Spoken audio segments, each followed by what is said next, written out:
Baik, kita beralih ke perkembangan semasa berkaitan dengan Perhimpunan Agung UMNO PAU 2021 yang mana seramai 2,851 perwakilan dari tiga sayap UMNO mengikuti Perhimpunan Agung UMNO PAU 2021 yang berlangsung pada hari ini. Jumlah itu melibatkan 959 perwakilan wanita, 971 pemuda dan 961 puteri UMNO yang mana bersidang secara serentak pada pagi tadi. Dan tiga ketua sayap iaitu Datuk Noraini Ahmad, Datuk Dr. Ashraf Fajri Duski dan Datuk Zarihan yang menyampaikan ucapan dasar kira-kira jam 10 pagi tadi. Jadi untuk waktu ini kita terus bersama dengan Dr. Mazlan Ali. Dr. Mazlan Ali adalah penganalisis politik daripada Universiti Teknologi Malaysia. Assalamualaikum Dr. Waalaikumsalam warahmatullahi wabarakatuh. Doktor, kalau kita mengikuti kepada tiga-tiga ucapan dasar yang disampaikan oleh Ketua Pemuda, Ketua Puteri dan juga Ketua Wanita, secara keseluruhan ataupun secara kasarnya ketiga-tiga sayap masing-masing membicarakan ataupun mengutarakan satu usul ataupun satu perkara yang cukup penting bagi Parti UMNO secara khususnya iaitu mendesak PRU ke-15 diadakan dalam keadaan segera. Ini juga sejajar dan juga selaras dengan apa yang disebutkan oleh timbalan presidennya pada sebelah malam tadi iaitu Datuk Seri Muhammad Hassan. Mungkin sebagai penganalisis politik secara keseluruhannya melihat kepada desakan yang turut disertakan oleh ketiga-tiga sayap parti ini. Ya, ini adalah sesuatu yang sudah dijangka kerana kemenangan berturut-turut Barisan Nasional di dalam pilihan raya negeri Melaka dan juga pilihan raya negeri Johor itu telah memberi keyakinan kepada UMNO dan juga Barisan Nasional bahawa mereka bersedia untuk berdepan dengan pilihan raya umum yang diyakini mereka akan menang dan tujuan desakan ini adalah bertujuan untuk mewujudkan suatu bentuk kestabilan politik. Dan UMNO dan Barisan Nasional merasakan bahawa kerajaan yang ada sekarang adalah kerajaan yang tidak mendapat mandat daripada rakyat, maka perlu kembalikan semula mandat kepada rakyat untuk diwujudkan satu kerajaan yang lebih stabil supaya kerajaan boleh fokus kepada usaha untuk mengatasi masalah ekonomi dan juga pandemik COVID yang berlaku di negara kita. Maka perwakilan-perwakilan di dalam Perhimpunan Agung UMNO ini sudah pasti mereka akan fokus kepada isu ini. Dan dijangkakan ia akan memberi perhatian kepada Perdana Menteri yang juga merupakan salah seorang naib Presiden UMNO yang adalah diharapkan dengan desakan ini, maka Perdana Menteri akan akur kepada kehendak akar umbi UMNO yang sedang bersidang pada minggu ini. Dr. Mazlan, bagaimana boleh kita fahami tentang kesediaan dan juga kesiapsiagaan bagi Parti UMNO itu sendiri jika mana desakan yang dibuat oleh ketiga sayap parti dan juga apa yang disebutkan oleh timbalan presidennya juga perlu disegerakan. Bagaimana boleh kita lihat siap siaga untuk Parti UMNO untuk menuju kepada PRU ke-15 ini? Saya fikir UMNO berada pada puncak keyakinan pada hari ini bahawa mereka boleh menanggani pilihan raya umum ke-15. Kerana kalau kita bandingkan dengan koalisi-koalisi yang lain, setakat ini Barisan Nasional adalah koalisi yang paling stabil dari sudut kerjasama antara parti-parti komponen, dan kita lihat apa yang berlaku di negeri Johor baru-baru ini. UMNO adalah satu-satunya parti yang tidak ada isu dalam pembahagian kerusi dan mereka dapat melalui pilihan raya tersebut dengan begitu kemas, dengan jentera yang mantap berbanding dengan koalisi-koalisi yang lain seperti Pakatan Harapan dan juga Perikatan Nasional yang nampak mereka lebih goyah. Dalam Perikatan Nasional, PAS sebagai contohnya adalah masih lagi bercakap tentang muafakat nasional walaupun mereka sebenarnya berada dalam Perikatan Nasional. Dan di dalam Pakatan Harapan, parti-partinya nampak kurang kesepaduan, malah di saat-saat akhir pilihan raya juga kita lihat adanya salah faham dan juga perkara-perkara yang dilihat oleh rakyat tidak mampu untuk membawa kestabilan. berbanding UMNO dan Barisan Nasional. Maka di atas dasar itu saya berpendapat bahawa UMNO sekarang berada pada kedudukan yang bersedia untuk menghadapi pilihan raya dan gambaran kehendak itu kita nampak. Hari pertama ini pun kita dah nampak yang gambaran yang sedemikian. Apatah lagi nanti semasa perbahasan ucapan Presiden dan juga penggulungan dalam persidangan ini, kita jangka akan ada aksi-aksi perbahasan yang menarik yang akan mengupas isu ini di dalam perhimpunan ini. Dr. Mazlan, sebelum kita nak menjurus lebih mendalam untuk melihat kepada kerjasama politik yang ada juga dalam setengah wakil yang turut menyentuh berkaitan dengan kerjasama politik bersama dengan PAS iaitu Muafakat Nasional. Tapi untuk waktu ini, kalau boleh saya nak minta sedikit pandangan dan buah fikiran daripada Dr. Mazlan untuk melihat kepada apa yang disebutkan oleh Ketua Pemuda UMNO itu sendiri yang mana mengangkat ataupun mengemukakan 3 agenda transformasi. Antaranya kalau boleh saya bacakan salah satunya iaitu melihat kepada desakan untuk disegerakan berkaitan dengan Akta Lompat Parti. Akta anti lompat parti perlu dibahaskan dan juga diluluskan segera. Kalau kita lihat daripada desakan awal untuk perlu disegerakan PRU ke-15, kita tahu MOU antara kerajaan dan juga pembangkang habis ataupun tamat pada lebih kurang pada bulan Julai ini. Tetapi dengan desakan ini yang katanya perlu disegerakan, bagaimana doktor melihat kepada agenda yang dibawa ataupun perkara yang diusulkan oleh Ketua Pemuda Dato' Dr. Ashraf Wajidi ini, iaitu melihat kepada Akta Anti Lompat Parti perlu disegerakan dan juga dibahaskan? Ya, saya berpendapat ini adalah satu agenda yang sangat baik, agenda yang sangat masuk akal. Kerana apa yang dibawa oleh Ketua Pemuda UMNO itu, iaitulah Akta Lompat Parti ini, memang perlu disegerakan. Pertamanya sekali adalah kerajaan masih lagi dalam hubungan MOU dengan Pakatan Harapan yang membolehkan kerajaan akan dapat meluluskan sesuatu rang undang-undang itu dengan 2/3 dengan mudah.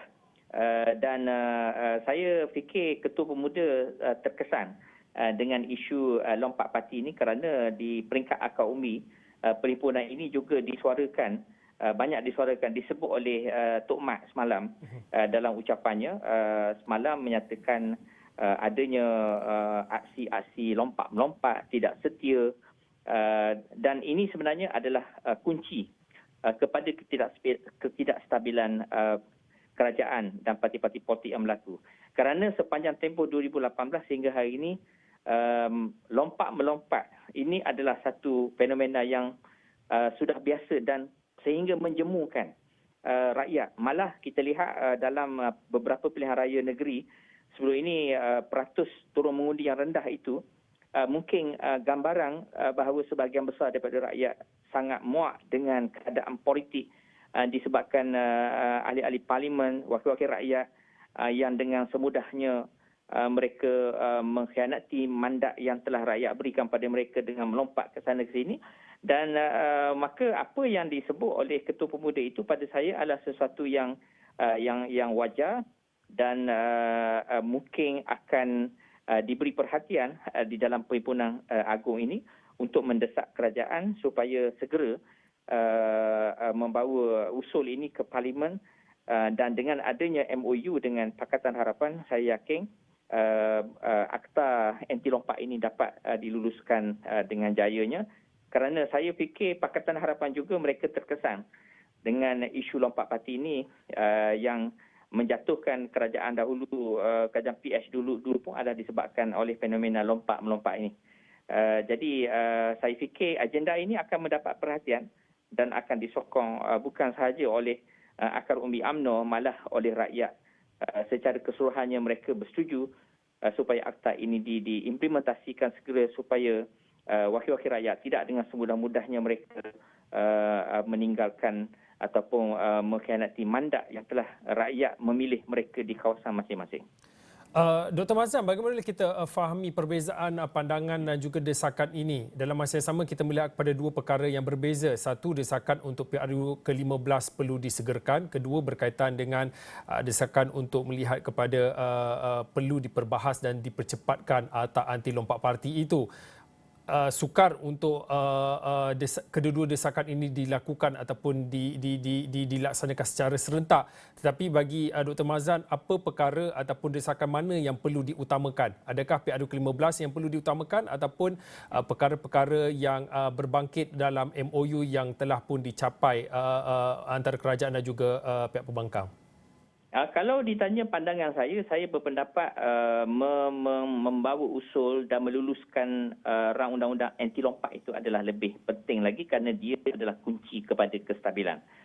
Sekiranya diadakan pilihan raya dalam masa terdekat tanpa meluluskan rang undang-undang ini terlebih dahulu, maka kerajaan baru yang bakal dibentuk pada masa akan datang mungkin juga terdedah kepada risiko untuk dijatuhkan sekiranya wakil rakyat ini melompat daripada parti mereka.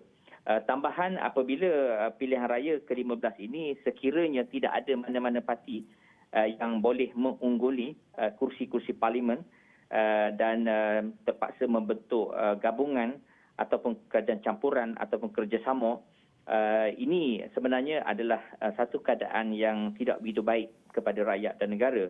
Maka saya fikir perlu diluluskan dahulu rang undang-undang ini dan selepas itu bolehlah diadakan pilihan raya umum.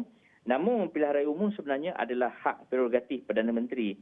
Sekiranya Perdana Menteri merasakan perlu, maka beliau boleh menghadap Duli Yang Maha Mulia Sri Paduka Baginda Pertuan Agong untuk memohon perkenan pembubaran parlimen. Maka dalam hal ini Perdana Menteri juga mesti melihat situasi-situasi di sekeliling, adakah sesuai, adakah tuanku akan bersetuju, itu juga bergantung kepada jauh mana Perdana Menteri boleh meyakinkan Yang di-Pertuan Agong supaya pilihan raya boleh diadakan pada kadar yang dipohong oleh Perdana Menteri. Dr. Mazlan, Kak Boleh yang terakhir sekali dalam kesempatan yang ada ni, Kak Boleh saya nak minta sedikit pandangan melihat kepada apa yang disebutkan ataupun yang diucapkan oleh Timbalan Presiden UMNO semalam, Datuk Seri Muhammad Hassan, yang mana selain pada melihat kepada desakan untuk segerakan PRU ke-15, Datuk Seri Muhammad Hassan juga turut menyentuh berkaitan dengan strategi untuk UMNO perlu memutuskan secara strategiknya untuk siapa untuk UMNO mahu ajak berpakat dan juga formula perkongsian kuasa yang bagaimana harus UMNO tawarkan.